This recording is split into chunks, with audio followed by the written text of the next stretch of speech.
दहशतगर्दों का कोयटा में हमला, 61 एहलकार शहीद, 100 से जायद जख्मी। 3 दहशतगर्द रात 11 बजे पुलिस ट्रेनिंग कॉलेज में दीवार फलांग कर दाखिल हुए। 2 ने खुद को उड़ा लिया। 1 दहशतगर्द मुकाबले में मारा गया। खतरनाक केमिकल C4 के इस्तेमाल से हॉस्टल जलकर स्याह हो गया। जमीन पर गहरा गड़ा पड़ गया। सानहे पर बलोचिस्तान में 3 रोज, पंजाब और खैबर पख्तूनख्वा में 1 रोजा सोग का ऐलान।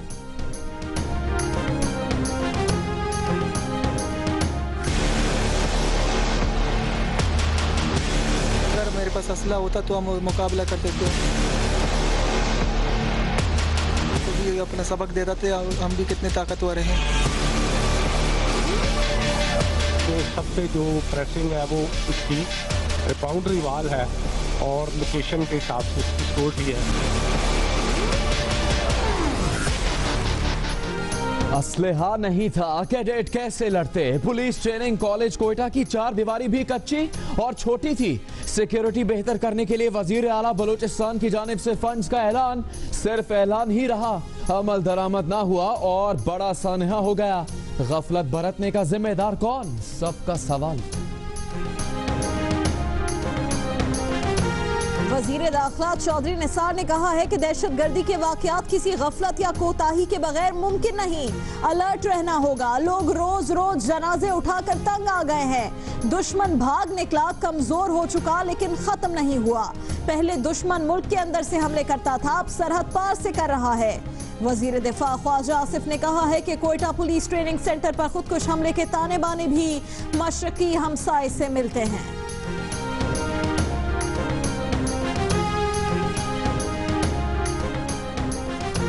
कोयटा में शहीद एहलकारों की नमाज़े जनाजा। दहशतगर्दों के खिलाफ ऑपरेशन में पाक फौज के कमांडो कैप्टन रूहुल्लाह ने भी जाम शहादत नोश किया। आर्मी चीफ का कैप्टन रूहुल्लाह के लिए तमगा जुर्रत का ऐलान। शहीद ज़ेरे तरबियत एहलकारों की नमाज़े जनाजा में वज़ीर आज़म, आर्मी चीफ और दीगर आला हुकाम की शिरकत। वज़ीर आज़म नवाज शरीफ और आर्मी चीफ की सिविल अस्पताल कोयटा में जख्मियों की अयादत। इमरान खान ने भी कोयटा में जख्मियों की अयादत की।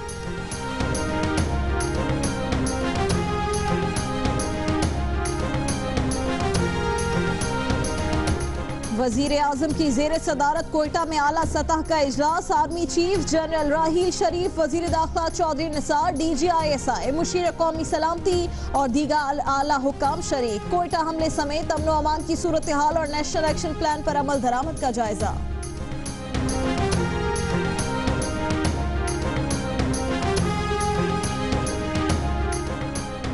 भारत कंट्रोल लाइन और वर्किंग बाउंड्री पर, जबकि अफगानिस्तान कोयटा और पेशावर में हमले कर रहा है। इमरान खान इस्लामाबाद पर हमले की तैयारी में लगे हैं। वजीर दिफा ख्वाजा आसिफ कहते हैं, क्या ये सब महज इत्तेफाक है। बिलावल भुट्टो जरदारी ख्वाजा आसिफ पर बरस पड़े। कहा, अपना ट्वीट, अकाउंट, वजारत और हुकूमत सब डिलीट करें। कोयटा सानहे पर सियासत शर्म की बात है। विफाकी वजीर साद रफीक ने कहा है कि पैनामा लीक्स केस में वकला के मुताबिक टेक्निकल खामियां हैं, लेकिन वजीर आजम नवाज शरीफ ने सुप्रीम कोर्ट में पैनामा लीक्स की समाअत का खैर मकदम किया है। वजीर आजम की हिदायत के मुताबिक वकला ये एतराजात नहीं उठाएंगे ताकि दूध का दूध पानी का पानी हो। नून लीग 2018 के इंतखाबात में पैनामा लीक्स का बोझ उठाकर हिस्सा नहीं लेगी।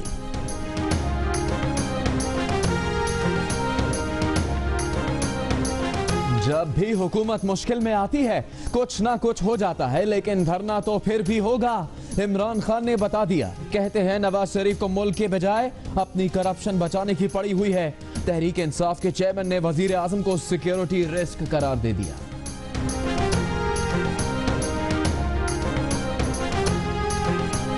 पीपल्स पार्टी के रहनुमा मौला बख्श आंडियो ने कहा है कि साजिश के जरिए जो भी तब्दीली आएगी वो जमहूरियत के लिए बेहतर नहीं होगी।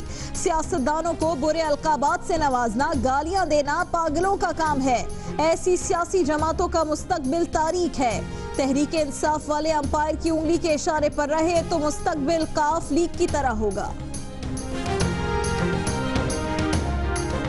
चीन और रूस की तरफ से कोयटा में दहशतगर्द हमले की मजम्मत। रूसी सदर व्लादिमीर पुतिन का कहना है कि रूस इंसदाद दहशतगर्दी में पाकिस्तान के साथ ताउन को वसअत देने के लिए तैयार है। चीनी वजारत खारजा के तर्जुमान ने कहा कि कौमी इस्तेहकाम और अवाम के तहफ़्फ़ुज़ की कोशिशों में पाकिस्तानी हुकूमत की हिमायत जारी रखेंगे। भारतीय वज़ीर दिफा मनोहर पारिकर की भी कोयटा हमले की मजम्मत। कहा दहशतगर्दी कहीं भी हो और किसी भी शक्ल में हो नाकाबिले कबूल है।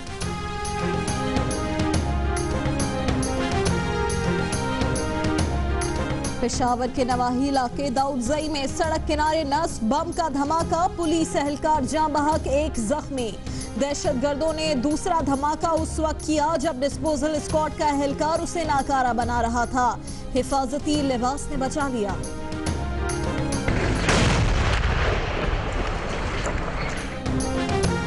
रावलपिंडी के इलाके गुलरेज में ऑयल टैंकर उलटने के बाद आग लग गई। करीबी इमारत भी आग की लपेट में आ गई। 5 गाड़ियां जलकर तबाह।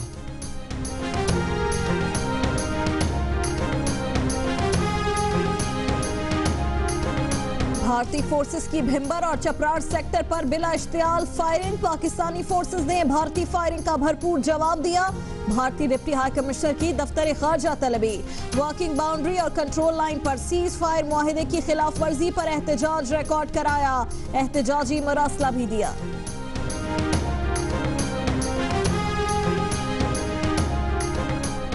पनामा लीक्स हो या बहमास लीक्स या कुछ और, बात है ईमानदारी, शफाफियत और एहतसाब की। आगे बढ़ना है तो एहतसाब जरूरी है। IMF की सरबराह क्रिश्चियन लेगार्ड की वजीर खजाना के साथ प्रेस कॉन्फ्रेंस। इसहाक डार ने कहा कि हुकूमत ने करप्शन के खात्मे के लिए इकदाम उठाए। बैरून मुल्क टैक्स चोरी के पैसे तक रसाई के लिए बैनुल अक़वामी मुआहदे भी किए हैं।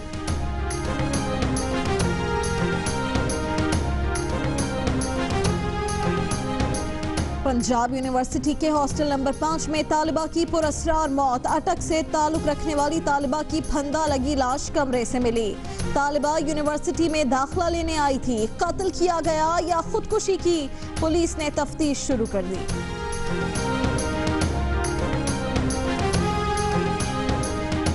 इस्लामाबाद में अमरीकी सिफारत खाने ने 6 साला पाकिस्तानी बच्ची मारिया को अमरीका में ऑपरेशन से ऐन पहले वीजा जारी कर दिया। बच्ची के वालिद ने मीडिया की कोशिशों का शुक्रिया अदा किया। मारिया मोरोसी बीमारी मॉर्क्यू सिंड्रोम में मुब्तला है। इस बीमारी से रीढ़ की हड्डी दब जाती है। मारिया का इलाज विल्मिंगटन के एक अस्पताल में होगा। पाकिस्तान के लिए एक और दुख भरा दिन। पुलिस ट्रेनिंग कॉलेज कोयटा पर दहशतगर्दों के हमले में 61 एहलकार शहीद और 100 से जायद जख्मी हुए। 3 दहशतगर्दों में से 2 ने खुद को उड़ा लिया। एक दहशतगर्द मुकाबले में मारा गया। खतरनाक केमिकल C4 के इस्तेमाल से हॉस्टल जलकर स्याह हो गया। जमीन पर गहरा गड़ा भी पड़ गया।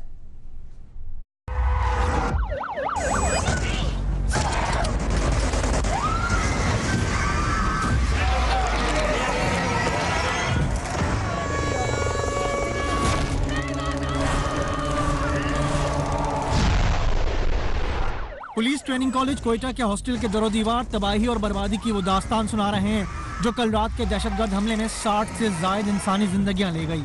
खतरनाक केमिकल C4 से खुद को उड़ाने वाले दहशतगर्दों ने कॉलेज के हॉस्टल के ग्राउंड फ्लोर को खंडर बना दिया। धमाकों के बाद भड़कने वाली आग ने जहां इमारत को जला दिया, वहीं गोलियों की तरह निकलने वाले बॉल बैरिंग्स सोए हुए कैडेट्स के लिए मौत बन गए।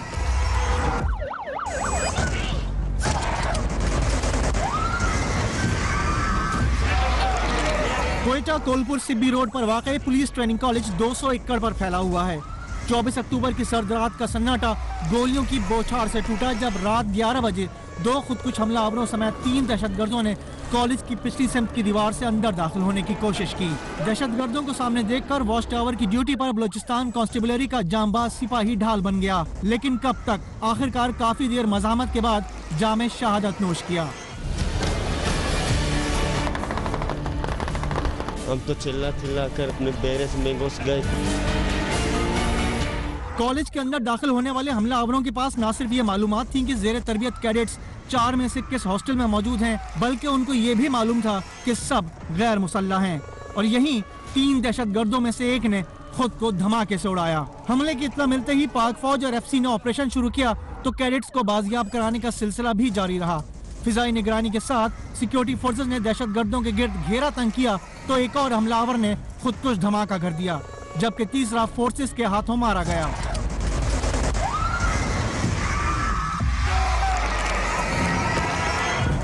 तीन से 4 घंटों के ऑपरेशन के बाद ट्रेनिंग कॉलेज को डिक्लेयर कर दिया गया। IGFC का कहना था कि दहशतगर्दों का ताल्लुक लश्कर जंगी अल आलमी से था और उन्हें अफगानिस्तान से इंस्ट्रक्शंस मिल रही थीं। जब हमने कम्युनिकेशन उनका पिक किया तो हमें पता चला कि अंदर 3 दहशतगर्द हैं और 3 सुसाइडर्स हैं और वो ऑपरेट हो रहे हैं। इंस्ट्रक्शंस जो उनसे के मुतालिक बातचीत हो रही है वो अफगानिस्तान से हो रही है। लश्कर जंगी अल आलमी के दहशतगर्द थे। जराये का कहना है कि ट्रेनिंग कॉलेज में शहीद होने वाले एहलकार 6 सितंबर को ही अपनी ट्रेनिंग मुकम्मल कर चुके थे।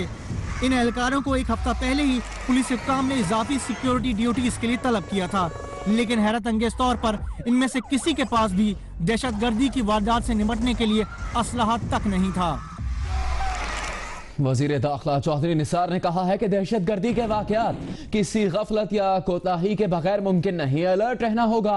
लोग रोज रोज जनाजे उठाकर तंग आ गए हैं। चौधरी निसार का कहना था कि दुश्मन भाग निकला, कमजोर हो चुका, लेकिन खत्म नहीं हुआ। पहले दुश्मन मुल्क के अंदर से हमले करता था, अब सरहद पार से कर रहा है। वजीर दिफा ख्वाजा आसिफ कहते हैं कोयटा पुलिस ट्रेनिंग सेंटर पर खुदकुश हमले के ताने बाने भी मशरकी हमसाए से मिलते हैं।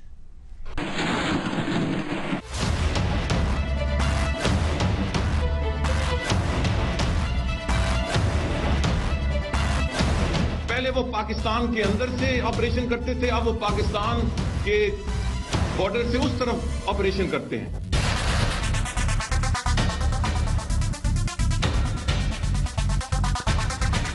उनके ताने बाने जो है ना वो सरहद पार से जो है ना मिलते हैं। हमारे जो हमसाए हैं, मशरकी हमसाए हैं,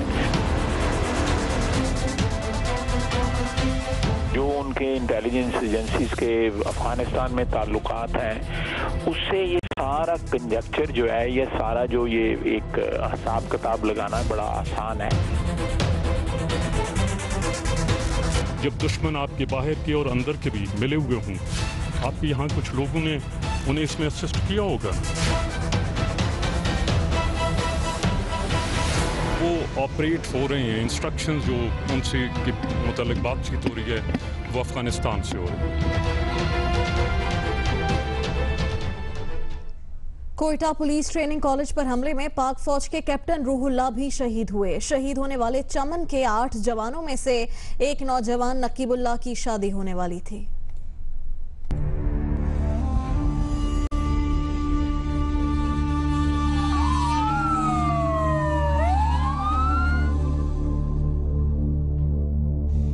अगर मेरे पास असला होता तो हम मुकाबला करते थे। बगैर असले की वजह से हमें इतना शहीद किया हमारे दोस्तों को।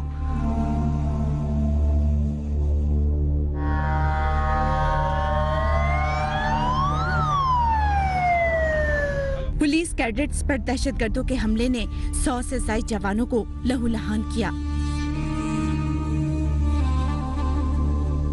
मेरे पास असला होता तो हम मुकाबला करते थे, उनको भी अपना सबक देते थे हम भी कितने ताकतवर हैं। और बगैर असले की वजह से हमें इतना शहीद किया हमारे दोस्तों को। 5-6 फायर ऊपर मारा, 2-3 हाथ में लगा गोली, उसके बाद वो सर अंदर चले गए। मैं उस वक्त सो रहा था, दोस्त सारे गपशप कर रहे थे, अचानक फायरिंग हुआ, हम चारपाइयों के नीचे छुप गए। हम लोगों को पता नहीं था, हम लोग बस नींद की तैयारी कर रहे थे, बस डायरेक्ट फायरिंग हो गया। कई घरों के चिराग बुझ गए। शहीद होने वालों में कैप्टन रूहुल्लाह और चमन के 8 जवान भी शामिल थे। तहसील शबकदर से ताल्लुक रखने वाले पाक फौज के शहीद captain Ruhullah elite army commando थे और कोयटा के पुलिस ट्रेनिंग कॉलेज पर हमले के बाद ऑपरेशन में शहीद हुए। ISPR के मुताबिक शहीद कैप्टन रूहुल्लाह को तमग़े जुर्रत से नवाजा जाएगा। चमन से पुलिस ट्रेनिंग के लिए आए 24 जवानों में से शहीद होने वाले 8 जवानों में नकीबुल्लाह अचकज़ई भी शामिल था। कैप्टन रूहुल्लाह और नकीबुल्लाह अचकज़ई दोनों की ही शादी होने वाली थी, लेकिन उन्होंने शहादत का दर्जा हासिल कर लिया। बलूचिस्तान, खैबर पख्तूनख्वा और पंजाब की हुकूमतों ने सानहे कोयटा पर सोग का ऐलान किया है। पुलिस ट्रेनिंग कॉलेज कोयटा पर हमला करने वाले दहशतगर्द कच्ची और टूटी हुई दीवार की वजह से अंदर दाखिल हुए। आईजी बलूचिस्तान ने गुज़श्ता माह ही इस दीवार की मुरम्मत के लिए फंड्स की अपील की थी, मगर वजीर आला सनाउल्लाह ज़ाहरी ने वादा पूरा करने में देर कर दी। अगर मेरे पास असला होता तो हम मुकाबला करते थे, तो भी अपना सबक दे देते, हम भी कितने ताकतवर हैं। सबसे जो प्रेसिंग है वो उसकी बाउंड्री वाल है और लोकेशन के हिसाब से उसकी सिक्योरिटी है। कच्ची दीवार और वो भी टूट फूट का शिकार। कोयटा पुलिस ट्रेनिंग कॉलेज की शिकस्ता दीवार दहशतगर्दों को खुली दावत ही तो दे रही थी। आईजी बलूचिस्तान ने गुज़िश्ता माह ही खतरे को भांपते हुए वजीर आला बलूचिस्तान से दीवार के लिए फंड्स की अपील की थी, जिस पर सनाउल्लाह ज़हरी ने हामी भी भर ली थी। तो इसकी बाउंड्री वाल है और लोकेशन के हिसाब से इसकी सिक्योरिटी है, तो मैं आपसे दरख्वास्त करूंगा कि उसकी मंजूरी जरूर फरमा दें। आईजी साहब ने यहाँ पर कुछ 4 मुतालबात पेश किए थे बाउंड्री के हवाले से, तो उसकी भी मैं मंजूरी देता हूँ, मगर ये वादा ही रहा और दहशतगर्द कैडेट्स के खून की होली खेल गए।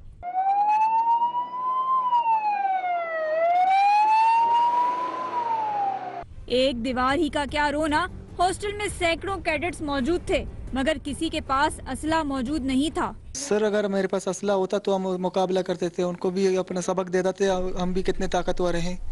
दहशतगर्दी का निशाना बनने वाला पुलिस ट्रेनिंग कॉलेज कोयटा में किस जगह वाक़ है और इसके आसपास कौन सी इमारतें हैं, जानते हैं इस रिपोर्ट में। दहशतगर्दों की जानिब से 24 अक्टूबर की रात 10:30-11 बजे पुलिस ट्रेनिंग कॉलेज कोयटा को निशाना बनाया गया। ये कॉलेज कोयटा शहर के मुज़ाफ़ात में तकरीबन 12 किलोमीटर दूर कोयटा कोलपुर सिब्बी शाहराह पर वाक़ है और तकरीबन 250 एकड़ रकबे पर फैला हुआ है। कॉलेज के बैरूनी हिस्से के साथ सरियाब पुलिस स्टेशन जबकि कई दुकानें भी मौजूद हैं। कॉलेज के चारों तरफ 8 से 10 फीट ऊंची दीवारें हैं जिन पर वॉच टावर मौजूद हैं, जबकि इसके बिल्कुल वस्त में परेड ग्राउंड है और परेड ग्राउंड के सामने बैरक्स, इंसामी ब्लॉक और रिहाइश गाहें कायम हैं, जबकि परेड ग्राउंड के पीछे हॉस्टल की इमारत है। कॉलेज के अकबी हिस्से में मैदानी इलाका और कुछ फासले पर रेलवे ट्रैक है। रात तकरीबन 10:30 बजे 3 खुदकुश बमबार पुलिस ट्रेनिंग कॉलेज के अकबी सिमत से दाखिल हुए। वॉच टावर पर मौजूद अहलकार ने दहशतगर्दों को देखते ही उन पर फायरिंग की, तहम फायरिंग के तबादले में और काफी मज़ामत के बाद अहलकार शहीद हो गया, जिसके बाद तीनों खुदकुश हमलावर अंदर दाखिल हो गए और हॉस्टल पहुंचकर कैडेट्स को यरगमाल बना लिया। फौज, एफसी और पुलिस की जानिब से जवाबी कार्रवाई के बाइस 2 दहशतगर्दों ने खुद को धमाके से उड़ा लिया, जबकि तीसरा हलाक कर दिया गया। चीन ने कोयटा में दहशतगर्द हमले की शदीद मजम्मत की है। चीनी वजारत खारजा के तर्जुमान का कहना है कि चीनी हुकूमत कोयटा हमले में मुतासरा खानदानों से गहरी हमदर्दी और अफसोस का इजहार करती है। चीन पुरतशद्दुद कार्रवाइयों और दहशतगर्दी की शदीद मजम्मत करता है। कौमी इस्तेहकाम और अवाम के तहफ़्फ़ुज़ की कोशिशों में पाकिस्तानी हुकूमत की हिमायत जारी रखेंगे। पुलिस ट्रेनिंग कॉलेज पर हमले के बाद वजीर आजम नवाज शरीफ और army chief general Raheel Sharif ने कोयटा का दौरा किया। आला सतह के इजलास में अमन और अमान की सूरत हाल का जायजा भी लिया गया। वजीर आजम नवाज शरीफ और chief of army staff general Raheel Sharif ने कोयटा में सिविल हॉस्पिटल का दौरा किया और पुलिस ट्रेनिंग कॉलेज पर हमले में जख्मी होने वालों की अयादत की। जख्मियों से मुलाकात के बाद गवर्नर हाउस में वजीर आजम के ज़ेर सदारत आला सतह का इजलास हुआ। Army chief general Raheel Sharif, वजीर दाखिला चौधरी निसार, कौमी सलामती के मुशीर lieutenant general retired Nasir Janjua, governor और वजीर आला Balochistan, commander southern command lieutenant general Aamir Riaz, DG-ISI, DG-MI और DG-MO समेत दीगर हुक्काम इजलास में शरीक हुए। इजलास के शुरका ने पुलिस ट्रेनिंग कॉलेज पर हमले समेत अमन और अमान की सूरत हाल पर गौर किया और नेशनल एक्शन प्लान पर पेशरफ्त का जायजा लिया। बाद में वजीर आजम, आर्मी चीफ और दीगर शख्सियात ने मूसा स्टेडियम में शोहदा की नमाज जनाजा में शिरकत की। इससे पहले कोयटा आमद के फौरन बाद आर्मी चीफ जनरल राहील शरीफ पुलिस ट्रेनिंग कॉलेज गए और ऑपरेशन में हिस्सा लेने वाले जवानों से मुलाकात करके उनका हौसला बढ़ाया। जनरल राहील शरीफ ने सानेह में जामा होने वाले कैप्टन रूहुल्लाह की नमाज जनाजा में भी शिरकत की। पुलिस ट्रेनिंग कॉलेज कोयटा में दहशतगर्दों के हमले में जामे शहादत नौश करने वाले कैप्टन रूहुल्लाह की नमाज जनाजा शब कदर में अदा कर दी गई। पाक फौज के शहीद कैप्टन रूहुल्लाह की मैयत तहसील शब कदर में उनके आबाई गांव में अदा की गई। लोगों की बड़ी तादाद ने शहीद की मैयत का आखिरी दीदार किया। शहीद की नमाज जनाजा में अहले खाना, पाक फौज के अफसरान और जवानों के अलावा लोगों की बड़ी तादाद ने शिरकत की। नमाज जनाजा के बाद शहीद की मैयत को पेशावर रवाना कर दिया गया, जहाँ उनकी तदफीन नासिर बाग के करीब कब्रिस्तान में की जाएगी। चेयरमैन तहरीक इंसाफ इमरान खान का कहना है कि बलूचिस्तान में अमन अमान पर 30 अरब रुपए खर्च हुए। यहां दहशतगर्दी की रोकथाम के लिए बेहतर तैयारी होनी चाहिए थी।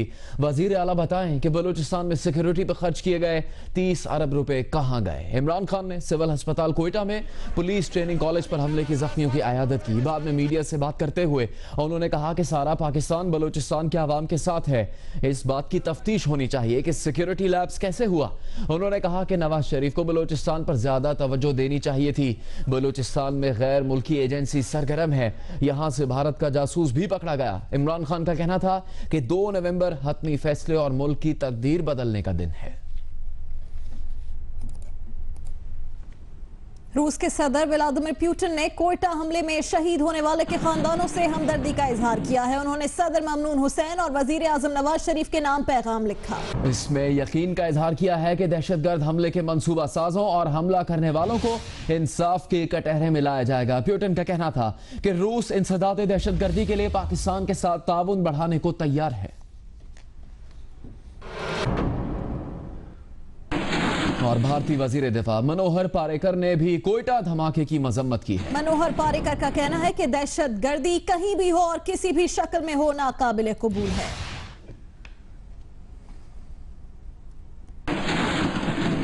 वजीर दिफा ख्वाजा आसिफ और बिलावल भुट्टो जरदारी के दरमियान ट्विटर पर अल्फाज की जंग। ख्वाजा आसिफ ने ट्वीट किया कि भारत लाइन ऑफ कंट्रोल और वर्किंग बाउंड्री पर हमले कर रहा है। कोयटा और पेशावर में अफगानिस्तान से हमले हो रहे हैं। ऐसे में इमरान खान इस्लामाबाद पर हमले की तैयारी कर रहे हैं। क्या ये सब महज इत्तेफाक है? इस पर बिलावल भुट्टो जरदारी ने जवाब दिया कि सानेहा कोयटा पर सियासत करना शर्मनाक है। ख्वाजा आसिफ अपना ट्वीट, अपना अकाउंट, अपनी वजारत, अपनी हुकूमत सब डिलीट कर दें। बिलावल ने ख्वाजा आसिफ को मशवरा दिया कि वो मस्खरों को नजरअंदाज करें और अपना काम करें।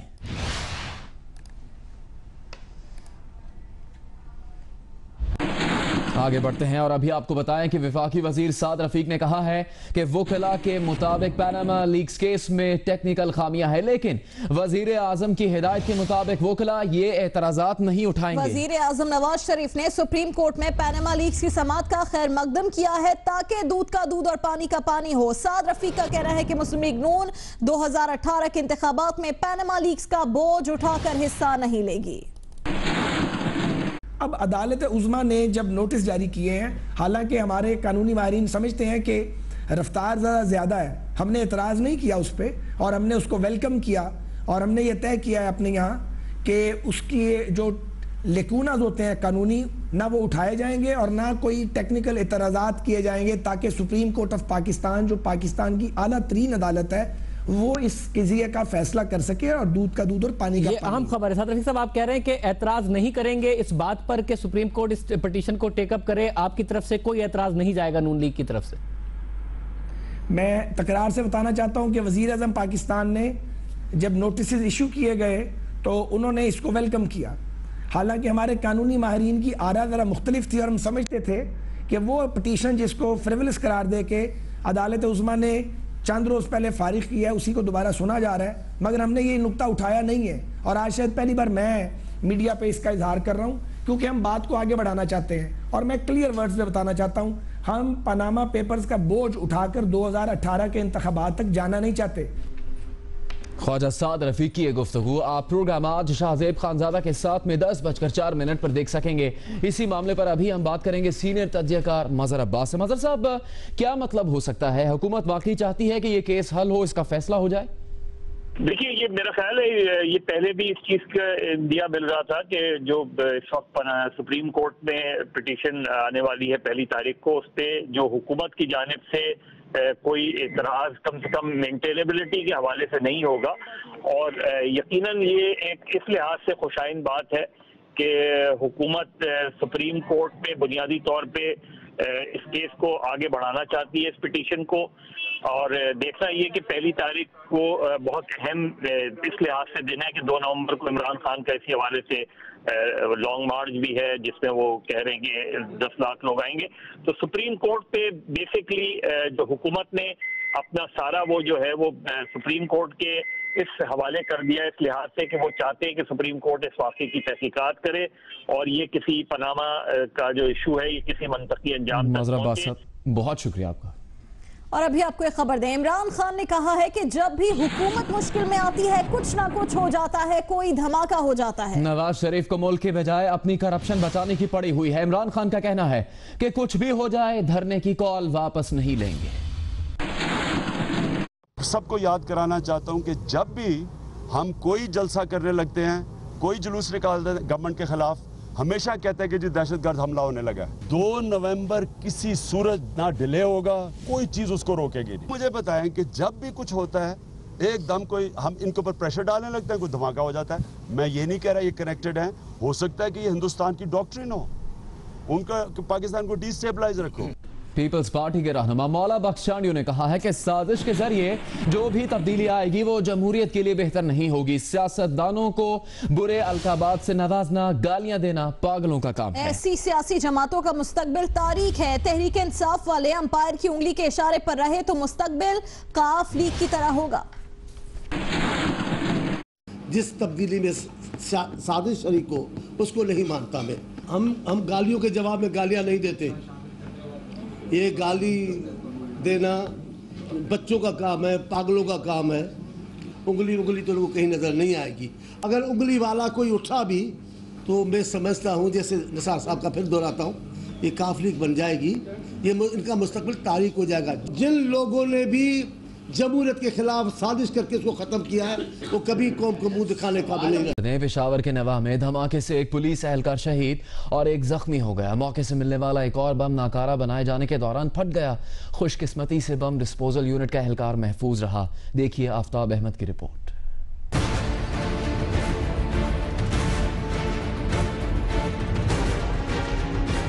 पेशावर के नवाही इलाके दाऊदजई में सड़क के किनारे बारूदी मवाद का धमाका हुआ, जिससे 2 पुलिस एहलकार जख्मी हुए, जिनमें से एक एहलकार नजीर अस्पताल ले जाते हुए रास्ते में दम तोड़ गया।